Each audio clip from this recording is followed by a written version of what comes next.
பிரியமானவர்களே, ஆண்டவர் நமக்கு மேய்ப்பராய் இருந்து அவருடைய சொந்த ஆடுகளாய் நம்மை அவருக்கு அர்ப்பணித்து நம்முடைய வாழ்க்கையிலே நாம் வரும் பொழுது,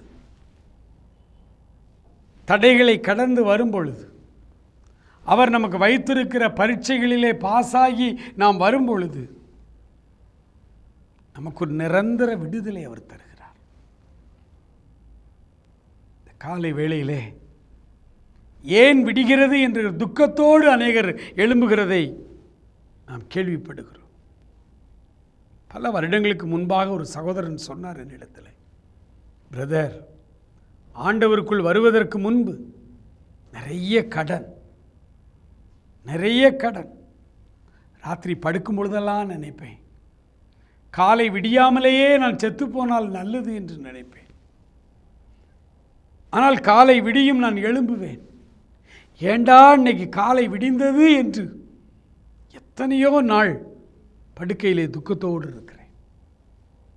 அப்படி இருக்கிற உங்களுடைய வார்த்தை, தாவீது அரசனுடைய வார்த்தை எப்படி மாறுது பாருங்க. என் ஜீவனுள்ள நாளெல்லாம் நன்மையும் கிருபையும் என்னை தொடரும், நான் கர்த்தருடைய வீட்டிலே நீடித்த நாட்களாய் நிலைத்திருப்பேன். சவுலுக்கு பயந்து ஓடிக்கொண்டிருந்த தாவீது சொல்லுகிறார். மரண இருளின் பள்ளத்தாக்கை வெற்றியாய் நடந்து வந்தவர் சொல்லுகிறார், என் ஜீவனுள்ள நாளெல்லாம் இனி நன்மையும் கிருபையும் என்னை தொடர்ந்து வரும். நான் நன்மையை தேடி ஓடுவதில்லை, கிருபையை தேடி நான் ஓடுவதில்லை. இனி நன்மையும் கிருபையும் என்னை தேடி என்னை பின்தொடர்ந்து வரும். என்ன, கர்த்தருடைய வீட்டில் அவருடைய சொந்த பிள்ளையாய் நான் இருக்கிறேன். கிறிஸ்தவ வாழ்வு எவ்வளவு பாதுகாப்பான இனிமையான வாழ்வு என்று யோசித்து பாருங்கள். வாழ்வை ஆண்டவருக்கு நீங்கள் அர்ப்பணித்து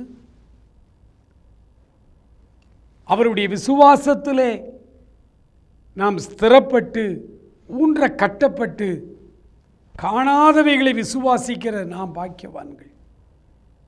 அப்படி வரும்பொழுது அவர் சொல்லுகிறார், என் ஜீவனுள்ள நாளெல்லாம் நன்மையும் கிருபையும் என்னை தேடி வரும்.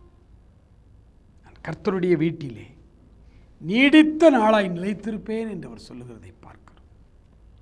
அன்பு நிறைந்த பரலோக பிதாவே, இந்த அருமையான வேளைக்காக நன்றியோடு உம்மை நாங்கள் துதிக்கிறோம், ஸ்தோத்தரிக்கிறோம். அப்பா, நீர் எங்களுக்கு மேய்ப்பராயிருந்து விசுவாச வாழ்க்கையிலே எங்களை வளர்த்து அதிலே நாங்கள் ஆண்டவரை வெற்றியடையும் பொழுது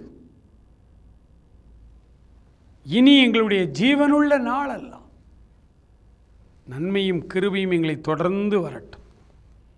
நாங்கள் கர்த்தருடைய வீட்டில் நீடித்த நாளாய் நிலைத்திருக்கும்படி நாங்கள் உமக்குள்ளும் நீர் எங்களுக்குள்ளும் அந்யோன்ய சிநேகிதமாய் நாங்கள் இருக்க உதவி செய்தார்கள். ஆசீர்வதிங்கப்பா, தொடர்ந்து காத்துக்கொள்ளுங்க. இயேசு கிறிஸ்துவின் நாமத்தில் ஜெபிக்கிறோம் எங்கள் அருமை பிதாவே. ஆமேன், ஆமேன்.